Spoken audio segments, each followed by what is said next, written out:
everybody, nice seeing you again. RV Enthusiast here.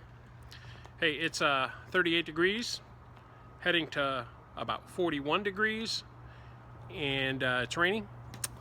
It's Tuesday morning, and I've got a how-to for you today. So I'd like to show you how to fix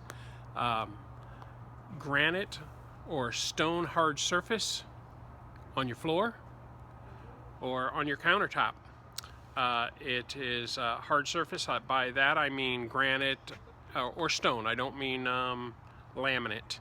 But I'll show you a quick fix with some household items that will help you beautify your stone, and it's a pro tip. So let's get started on that. Hey everybody, RV Enthusiast here. Hey, I'm going to show you today a way to repair a scratch, a divot, a chip out of your hard surfaces like your granite countertops or floors, any kind of marble or quartz. There's a simple way to fix it, and it doesn't take a whole lot of time. It takes a little bit of effort, and you'll be amazed at how it works. And it's done with simple products that you use and you can find around the house. And when I had my first granite installed in my house, I was shown this method by the installer. And since my first granite was installed, I've installed my own granite in every bedroom, or not bedroom, sorry, bathroom in the house, which I have 3, and installed in other places as well, and use the same technique, and it works pretty flawlessly. The thing you need is a solid surface. It won't work on, it would work to a degree on floor mica or Wilson art or whatever, but it really is meant for a solid surface because you have material below it that reflects the same color that you have on the top surface. First thing I'm going to do is I'm going to actually put some holes in this granite. I'm going to take this and I'm going to chip a piece of it.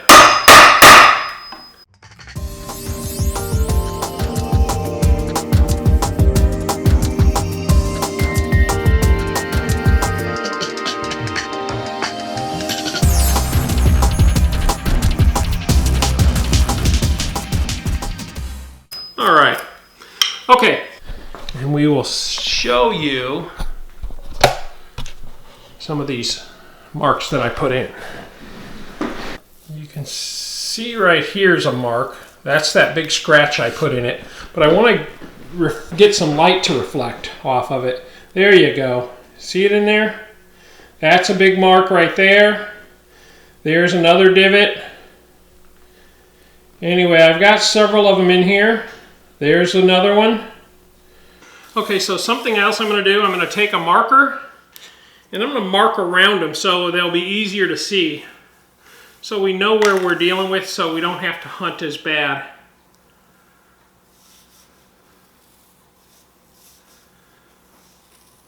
Okay, so everything I've done will point to them as well. And the marker you don't have to use when you do it. In fact, don't use it, because then you're just going to have to figure a way to get it off. I'm just doing it to show you where I put marks in it. A little tough to see, but see that mark where that arrow is? And then we'll come up to the top mark and show you where that one is. See that mark? And we'll move over. I'm looking for this one. Oh, it's closer to that one. It's that mark. Then there's a mark over here. See that one? Then I got a couple down below, that one there. All you need is glue, super glue. Any brand will do, as long as it's super glue. You can buy the dollar glue at you can buy the dollar glue at the dollar store. Any super glue will work. It doesn't matter. It is super glue is super glue. Okay. The other thing you'll need is baking soda. very simple baking soda.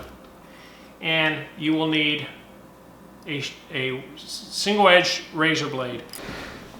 If you're a person that does models, if you build models and you have a catalyst that is a super glue catalyst, you can use it in place of the baking soda. Okay, so what you want to do is you want to apply the super glue in the hole of these divots. I'm talking about overfilling it, but not to the point where overfilling it is a big bubble, because the bigger it is, the more you have to take off. So you want to apply it and get it in and be above the hole, but you don't want to be a mile above the hole, because the more you have in there, the more you got to take off. So I have all 5 of my holes filled. It is trying to flatten out just like Dicor does on a motorhome. So it's trying to flatten out. Let it flatten out a little bit, and it's done. It's about there. Now you just take some baking soda and sprinkle it on top. It doesn't take a lot. Sprinkle it on top of your super glue. And what this does, this acts as a drying agent to that glue. And that glue will dry hard in a lot faster time. In fact, I don't think if you did this, that glue would dry overnight, because there is nothing in the glue to bond it to. So if it's not going to bond to something, it's not going to dry out. But just a little bit of Arm & Hammer, any baking soda will do. It doesn't matter. It's baking soda. So baking soda and super glue, knife. Okay? That's all we need. Now we'll take a 15-minute break. We're going to take 15 minutes, maybe a half hour. Just come back to it later on, and we will get this to where you won't even notice it. So I'm going to take a 15-minute break, go watch some of the Senate Jeff Sessions hearing, and then we'll get back to this. All right, everybody. So coming back to this, it's been 30 or 40 minutes. All I'm going to do, I'm going to take this away from here. So you can use any method you want to get this baking soda off. We've cleared them off of these 5 spots. This is very hard now. The baking soda did its job. Again, there are other catalysts you can use to help along the drying of it. Model gluing, right? So you use super glue, you spray that on, and it makes the glue adhere real fast. So all you want to do after that is just start scraping this away. You don't want to come at it at an angle like this, because you're not trying to chop it out. You're just trying, see, this might have been able to sit a little bit longer, but not necessarily so. And this will take a while. This is not a fast process, and by that I mean it's not something you're going to do in 5 or 6 swipes. And you're just going to keep doing this until that basically disappears on you.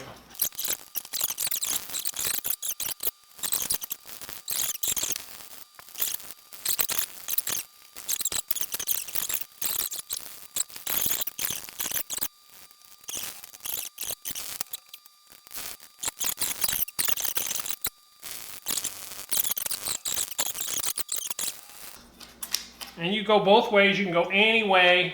You just want to, you notice I'm not going like this. I'm going backwards as I go over, kind of like you're painting. And you're just trying to scrape off a little bit at a time, because if you rush it, you'll pull out a plug of it.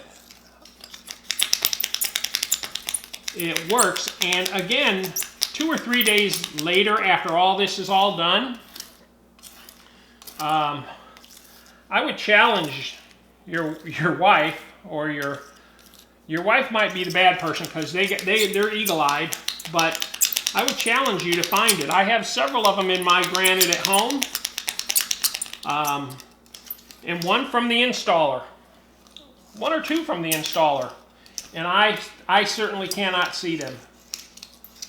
And that's about it, peeps. That's about it, people. Right there. Now I take my old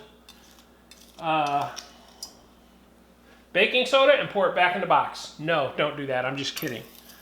I'll scrape this off. I'll come back and show you another little item, and then we'll be finished with this. So you can see, you know, the blending is very, very good. There's nothing there. The other thing I want to show you is the sealer I use on my granite, and I use it about once a year, once every 2 years. It's from Aquamix. Let me bring that close to you.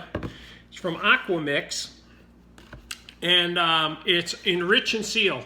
The reason I like this product is it also enriches, meaning it kind of makes it look like it's water sealed.